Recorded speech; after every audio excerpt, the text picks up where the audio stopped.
জাকাত কোথা কোথা কোথা থেকে দিবেন সেটা আলাদা হিসাব, কিন্তু জাকাত কতটুকু হলে দিবেন? স্বর্ণ এবং রৌপ্য, স্বর্ণ এবং রৌপ্য।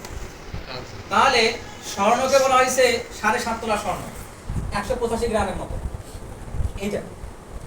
আর রৌপ্যকে বলা হয়েছে 52.5 তোলা রৌপ্য। বর্তমান বাজার দর হিসাব করে সেটা দিতে হবে, এটা যদি পার হয়ে যায়। এইখানে মতামতটা হচ্ছে যে আপনি স্বর্ণের নিসাব থেকে দিবেন নাকি রৌপ্যের নিসাব থেকে দিবেন?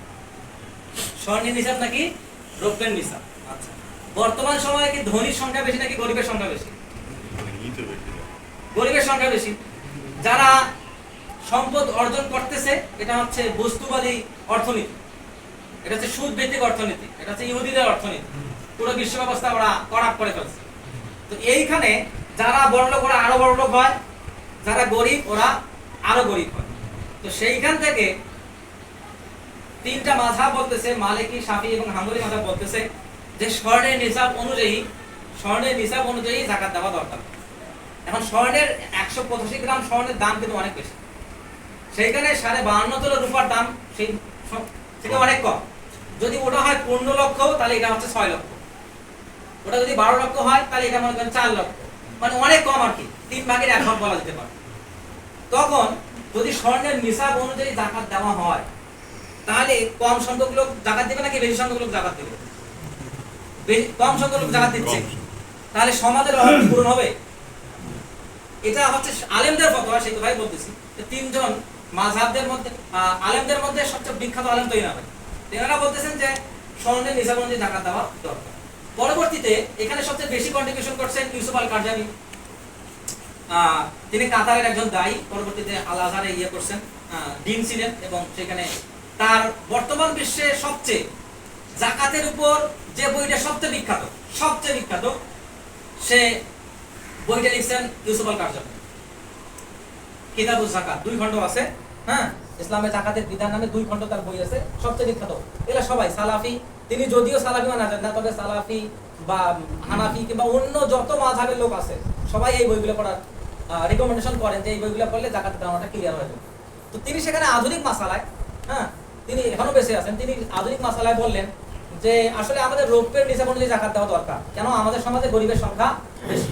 তবে এখানে একটা বিষয় আছে, সেটা হচ্ছে যে যদি আপনি স্বর্ণের নিসাব অনুযায়ী যাকাত দেন তাহলে টাকা কম উঠতেছে, লোকজনের অভাব কম পূরণ হচ্ছে, এটা একটা বিষয়। দ্বিতীয় বিষয় হচ্ছে যারা স্বর্ণ থেকে যাকাত দিবে তাদের তো রৌপ্যের নিসাব পরিমাণ সম্পদ থাকতে পারে, আবার যাদের রৌপ্যের পরিমাণ সম্পদ আছে তাদের তো স্বর্ণের পরিমাণ সম্পদ নাই। তাহলে যারা স্বর্ণ থেকে যাকাত দিচ্ছে ওরা বড়লোক মানুষ, যাকাত দিচ্ছে, ওদের সম্পদের কমতি হচ্ছে না। সেইখান থেকে যদি আপনি রৌপ্য থেকে যাকাত দেন, আপনার ওই স্বর্ণের তুলনায় রৌপ্যের যাকাতটা তো অনেক কম, তাহলে তার মানে ধরা যায় আপনি গরিব মানুষ, সেখান থেকে আপনি যাকাত দিলে আপনার আরো ক্ষতি হওয়ার সম্ভাবনা থাকবে। এই জন্য অনেকে বলতে স্বর্ণ থেকে যাকাত দিবেন। কিন্তু পরবর্তীতে মানুষের মাসলাহা, মানুষের ভালোর উপর নির্ভর করার জন্য পরে গবেষণা করে দেখা গেল এটা হচ্ছে আধুনিক মাসালা। তারা বলতে চেষ্টা করলেন যেহেতু সমাজের গরিবদের সংখ্যা অনেক বেশি, তো যারা গরিবদের থেকে একটু উচ্চবিত্ত ফ্যামিলি তারা যদি রৌপ্যের নিসাব অনুসারে যাকাত দেওয়ার চেষ্টা করেন তাহলে সমাজের গরিবের হালটা অনেক বেশি পরিবর্তন হবে।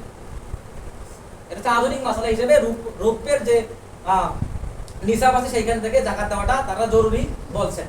এইখানে 2টা ফতোয়া আসলো, যে কেউ স্বর্ণের থেকে কেউ রৌপ্যের থেকে। সেইখান থেকে আপনি যদি আপনার রৌপ্যের খরচ হয়ে যায়, রৌপ্যের নিসাব হয়ে যায়, আপনি সেখানে যাকাত দেন, এটা উত্তম কাজ। ইন্নাল্লাহা ইয়াতাকাব্বালুল্লাহু মিনাল মুত্তাকিন, আল্লাহকে ভয় করে আপনি এটা করতেছেন। আর স্বর্ণ হয়ে গেলে আপনি স্বর্ণ থেকে যাকাত দেন। এখন রৌপ্য হয়ে গেলে আপনি রৌপ্য থেকে যাকাত দিবেন, কেননা আল্লাহ রাসূল সাল্লাল্লাহু আলাইহি ওয়াসাল্লাম 2টা থেকে তো যাকাত দিতে বলছেন, স্বর্ণকে আলাদা করছেন, রৌপ্যকে আলাদা করছেন, তাতে মানুষের মাসলাহাতটা বেশি হবে। এবং আপনি যখন যাকাত দিবেন সমাজে আমাদের ভালো কাজগুলোর প্রতি মানুষ বেশি আগ্রহী হবে। আচ্ছা, সমাজে ভালো কাজের উদাহরণ বেশি না খারাপ কাজের উদাহরণ বেশি? খারাপ কাজের উদাহরণ বেশি। সমাজে অহরহ আপনি খারাপ কাজ দেখবেন, কিন্তু ভালো কাজের উদাহরণ খুব কম। যাকাত দেওয়ার ক্ষেত্রে তো একটা খাত এখানেও আছে, বল মুআল্লাফাতি কুলুবুহুম, যাদের অন্তর ইসলামের দিকে আকৃষ্ট তাদেরকেও আপনি যাকাত দিবেন।